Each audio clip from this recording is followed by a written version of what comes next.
Hér erum við að leysa dæmi 1331 og við erum semst að finna flatarmál rauða svæðisins hérna sem að afmarkast af ferlinum í sama sem 1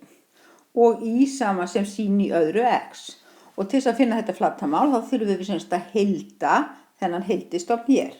Vandinn er sá að við kunnum það ekkert allt of vel,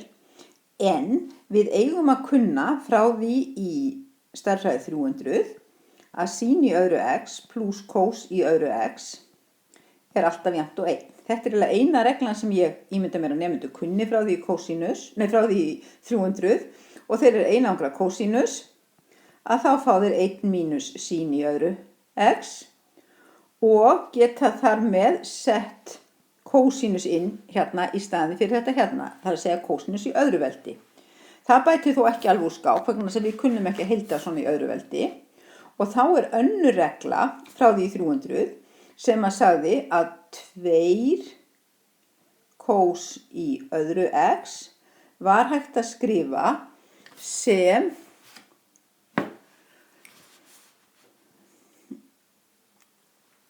kósínus af 2x pluss 1.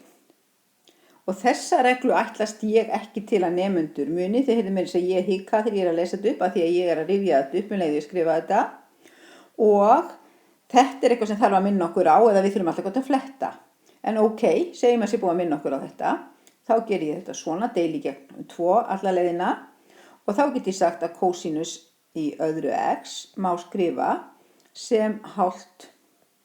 kós 2x pluss hálfur. Og svo get ég farið að setja inn,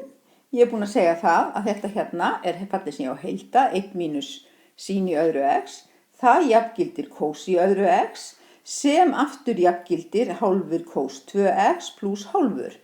Þannig að ég einfaldlega setja upp og segi sem svo að flatarmálið sem ég ætla að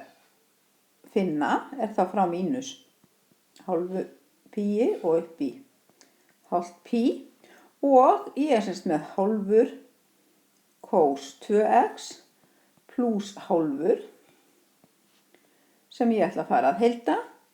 og þegar ég geri það þá fæ ég fæ sínus að 2 x'um hérna og þegar ég diffra það þá fæ ég kós 2x sinnum 2 og þá þarf ég að vera með 1/4 hérna fyrir framan til þess að fá hálfan þegar ég diffra. Og svo fæ ég pluss hálft x þegar ég heilda hálfan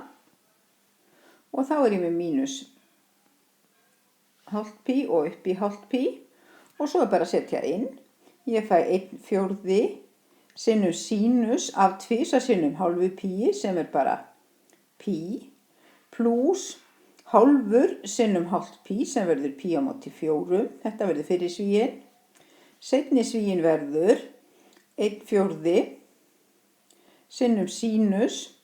af 2 sinnum mínus hálfu pí sem verður bara mínus pí og svo mínus af því að hálfur sinnum mínus hálft pí, þannig að skrítið að skrifa pí hérna. Þannig að það verður mínus pí á móti 4 í seinni sviganum og svo á ég að vita eða læt reiknivélina segja mér að sínus af pí er 0 og sínus af mínus pí er líka 0 þannig að ég sitt eftir með pí fjórðu mínus mínus pí fjórðu eða 2 pí fjórðu sem er að sjálfsögðu hálft pí sem er þá útkoman úr þessu eða 1,57 ef þið viljið nota tugabrot. Og ég vek aftur athygli á því að ég ætlast ekkert til að nemendur muni þessar hornafallarreglur. Ekki nema þeir hafi verið í 300 bara í gær eða séu stærðfræðikennarar, aðrir muna þær ekki, þannig annarkvort þarf að gefa okkur þessar reglur eða leyfa okkur að googla þær, eða við þurfum að vera búin að fara í gegnum kafla 1-4 af því þar lærum við einfaldlega að heilda sínus í öðru veldi með aðferðum sem eru miklu auðveldari heldur en að muna einhver hornaföll.